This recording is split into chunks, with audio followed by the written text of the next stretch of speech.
नमस्कार, मैं डॉक्टर के पांडे आज चाइल्ड हेल्थ गुरुकुल के लिए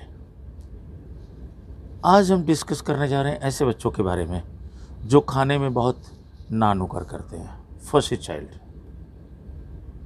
कुछ भी दीजिए, ये नहीं खाऊंगा, वो नहीं खाऊंगा, खाने में बहुत देर लगाएंगे, मना करेंगे, कोई चीज़ पसंद नहीं आती, सारा घर परेशान रहता है।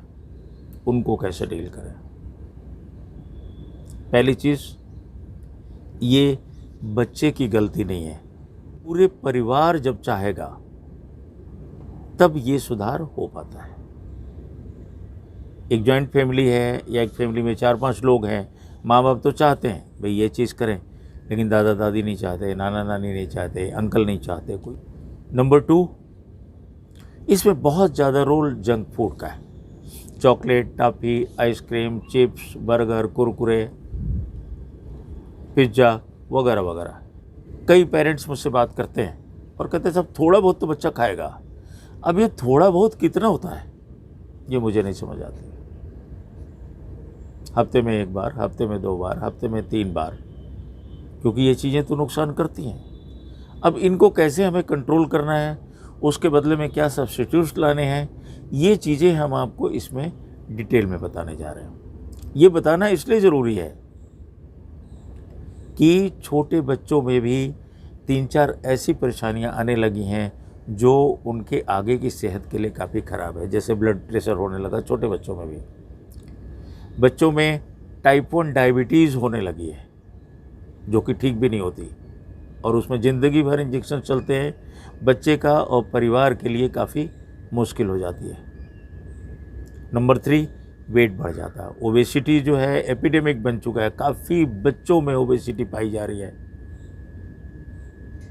शहरों के स्कूलों में, जो अच्छे स्कूलों में जो सर्वेज हुए हैं उससे पाए गए हैं कि ये बहुत ज़्यादा हो गया। गाँव के स्कूलों की ऐसी कोई रिपोर्ट अभी नहीं है, न कोई ऐसा सर्वे हुआ है। इवन बच्चों के जो हार्ट के कुछ टेस्ट हुए हैं उसमें पाया गया कि उनमें भी प्लॉक पाया गया है। जो धमनियाँ होती हैं, आर्टरीज होती हैं, उनके अंदर थोड़ा बहुत प्लॉक पाया गया है, जो कि 40-50 साल 60 साल की उम्र के बाद लोगों में मिलता है। तो ये 3-4 फैक्टर्स हैं: blood pressure, diabetes, obesity, heart की प्रॉब्लम्स, जिसकी वजह से आपको बच्चे के ऊपर ध्यान देना अब ज़रूरी है। दूसरी जो बड़ी चीज़ बताना चाहूँगा कि ये जो बच्चों में, छोटे बच्चों में मोटापा बढ़ जाता है, और ये मोटापा अगर 2 साल, 4 साल, 5 साल, 10 साल रहता है, टीनेज तक, तो क्योंकि बॉडी इस वक्त ग्रो कर रही है, तो बॉडी को ये मैसेज जाता है कि बच्चा ऐसे ही है। तो हमारा वज़न अगर बढ़ जाता है, आपका बढ़ जाता है, किसी और का बढ़ जाता है, बाद में आदमी कंट्रोल कर सकता है उसको खाने पीने की चीज़ों से, एक्सरसाइज से कंट्रोल कर सकता है। बच्चे के लिए कंट्रोल करना काफ़ी मुश्किल हो जाता है, क्योंकि वो जब बॉडी बढ़ रही थी, बन रही थी, तब ये चीज़ें उसके शरीर में हुई थी, जिसकी वजह से ये दिक्कत उसको हो गई थी। तो ये हो गई समस्या। चीज़, प्रीच व्हाट यू प्रैक्टिस। आप कहते हैं बच्चे को, वो खुद करिए। जैसे लोग कहते हैं सलाद खाना चाहिए, फ्रूट्स खाना चाहिए, ये खुद पेरेंट्स सलाद नहीं खाते। कई बच्चे हमको कहते हैं पापा तो नहीं खाते कभी। तो आपको सलाद खाना पड़ेगा, इसलिए कि बच्चा देख के ज़्यादा सीखेगा, आपके बताने से, बोलने से नहीं सीखेगा। जब डिनर टेबल पे होते हैं या साथ में जब सब लोग खाना खाते हैं, बच्चे से डिस्कशन करिए, बच्चे से बातें करिए, बच्चे के ऊपर टाइम दीजिए। उस वक्त मोबाइल या इंटरनेट या टीवी, इन चीज़ों से थोड़ा सा दूर रहने की कोशिश करें, जितना भी संभव हो आपके हालात में, क्योंकि ये बच्चे की ग्रोथ के लिए बहुत ज़रूरी है। तीसरी चीज़ जो आप गलती करते, क्या करते हैं, बच्चा कोई चीज़ खाता है, कहते हैं हम ये चीज़ अच्छा फिनिश कर दो। ये फिनिश कर दोगे तो तुम्हें क्या देंगे? आइसक्रीम खिलाएंगे, चॉकलेट खिलाएंगे, टॉफ़ी दिलाएंगे, कुछ और दिला देंगे। बच्चे को अब क्या मैसेज दे रहा है कि chocolate, toffee, pizza, burger, chips ये रिवार्ड हैं, ये रिवार्ड ना दीजिए। आपको क्या कहना है? आप बोलिए अगर ये खाना फिनिश कर दोगे तो पापा तुम्हें पार्क ले जाएंगे। पापा तुम्हारे साथ आधे घंटे खेलेंगे संडे को, अगर बाकी दिन उनके पास टाइम नहीं है। पापा तुम्हें कहीं, हम लोग तुम्हें संडे को कहीं घुमाने ले जाएंगे। तो ये चीज़ें आपको उसके बदले में चेंज करनी है। ये नहीं कि हमें पिज्ज़ा बर्गर दिलाना है, बच्चे उसमें इंटरेस्ट नहीं है, आप उसकी आदत डालते हैं। उसको कुछ रिवार्ड देना है तो हर माँ कुछ ना कुछ या बहुत सारी चीज़ें अच्छा बनाती हैं, उसमें से कई चीज़ें बच्चों को पसंद भी आती हैं। आप बोलिए ठीक है, हम तुम्हारे लिए हलवा बनवा देंगे, मम्मी तुम्हारे लिए इस संडे को हलवा बना देगी। उसमें अगर वो किशमिश कहता है, काजू कहता है, कुछ और कहता है, वो डलवाइए। तुम्हारे लिए छोले भटूरे बना देंगे, तुम्हारे लिए आलू पूड़ी बना देंगे, राजमा छोले बना देंगे। लेकिन हम वो नहीं कहते हैं। बच्चे को क्या मैसेज जाता है, ये चीज़ अच्छी नहीं है। अच्छा क्या है? Pizza, burger, chips. ये किसने दिया?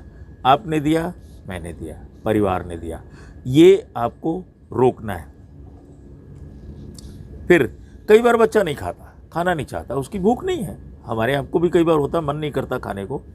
उसकी जो एपेटाइट है उसको रिस्पेक्ट करिए, इज्जत दीजिए। उसको नहीं खाना चाह रहा कोई बात नहीं, लेकिन उसको अल्टरनेटिव मत दीजिए। ये मत दीजिए कि अगली बार उनको कुछ दूसरा दे रहे हैं क्योंकि उन्होंने नहीं खाया। नहीं, वही चीज़ शाम को फिर सर्व कर दीजिए, तो बच्चा डिसिप्लिन सीखेगा कि अगर उन्होंने दिन में नहीं खाया, ठीक है, वो खाना रख दीजिए, शाम को फिर वही सर्व कर दिए। हल्का सा चटनी, अचार, ये सब जो है थोड़ा बहुत दे सकते हैं, उसमें कोई बुराई नहीं है। लेकिन मेजर चेंजेस नहीं करिए। अगर बच्चा शो करता है जी मैं ये नहीं खाऊंगा, कि ठीक है भाई अब तुम्हारे लिए दूसरा बनेगा, नहीं, खिलाना वही है आपको। ठीक है, उसमें घी डाल दिया आपने, थोड़ा सा मक्खन डाल दिया, अचार दे दिया, चटनी दे दिया, कुछ और बना दिया। हम क्या कहते हैं, फ्रूट्स खा लो। फ्रूट्स क्या है? हेल्दी होते हैं। आपको सब अपने चेंज करने पड़ेंगे। फ्रूट्स को बोलिए ना, बहुत टेस्टी है, बहुत यमी है, मज़ा आ जाता है। इसमें नमक डाल के देख लो, इसमें थोड़े फ्रूट चाट बना के खिलाते हैं तुम्हें। खुद उसकी तारीफ करिए, बच्चा भी उससे सीखेगा कि भाई इनको अच्छा लग रहा है तो मुझे भी अच्छा लगना चाहिए। वो फॉलो करेगा आपको। आज नहीं करेगा, कल करेगा। कभी भी बच्चे को ज़बरदस्ती खिलाने की कोशिश ना करें। कई मदर्स होती हैं, बच्चा 3 साल का हो गया, 4 साल का हो गया, उसको अपने हाथ से खिला रही। क्यों खिला रहे हैं आप? हाँ, छोटा बच्चा है, आप उसकी मदद करें खिलाने में। अगर तोड़ नहीं पाता कोई टुकड़े या उसको खाने में किसी तरह की दिक्कत है, ये देख लें फंस तो नहीं जाएगा, वो चीज़ देना शुरू करें। लेकिन ऐसा कभी नहीं करें कि आप हर टाइम माँ उसके बगल में बैठी हुई नहीं खाओ। टीवी दिखा के आप खिला रहे हैं, वीडियो गेम्स दिखा के उसको खाना खिला रहे हैं। ये सब आदतें बच्चे की छुड़ाइए, क्योंकि जब बच्चा डिस्ट्रैक्शंस नहीं होंगे, इस तरह इधर उधर ध्यान नहीं होगा, तो चबाना सीखेगा और वो ज़िंदगी भर के लिए एक अच्छी आदत डेवलप होगी। तो ये छोटी छोटी बातें हैं जो आपको ध्यान देनी है। पार्ट 2 में फिर आपसे मिलते हैं और क्या चेंजेज आप कर सकते हैं ये बताने के लिए। लेकिन सबसे ज़रूरी चेंज है आपके अपने माइंडसेट में, सोच में, कि आपको अपने बात करने का तरीका, बच्चे को अल्टरनेटिव देने का तरीका और सब चीज़ें चेंज करनी पड़ेगी। धन्यवाद।